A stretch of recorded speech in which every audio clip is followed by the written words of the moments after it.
Bukod sa toneladang basura, na-recover din ng MMDA sa mga ilog at waterway ang tipak-tipak na namuong sebo sa kanilang paglilinis nitong kasagsagan ng baha. Ayon sa MMDA, daan-daan na rin ang kanilang nahuling lumalabag sa anti-littering drive sa pamamagitan ng mga CCTV. Ang balitang A to Z ni Kim Salinas.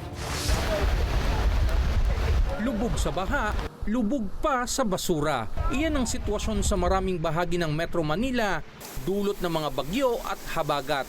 Katulad sa Redemptorist Water Channel sa Baclaran at Parañaque River, kung saan toneladang basura ang nahahakot araw-araw dahilan upang magbara ang daluyan ng tubig.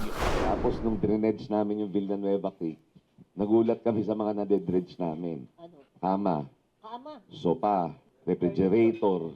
Yung sebo na lumulutang sa tubig, nagiging malaki over the years at nagiging bato. Na pag makikita mo talaga dahil pag binasag namin, makikita mo sebo. Ayon kay Parañaque Representative Brian Yamsuan, kailangang maghigpit sa waste management ng mga negosyo.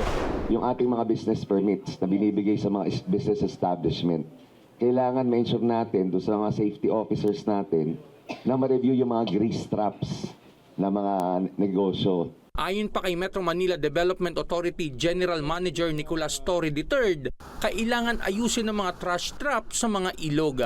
Paiigtingin din aniya ang panguhuli sa mga residenteng nagtatapon ng basura sa mga ilog.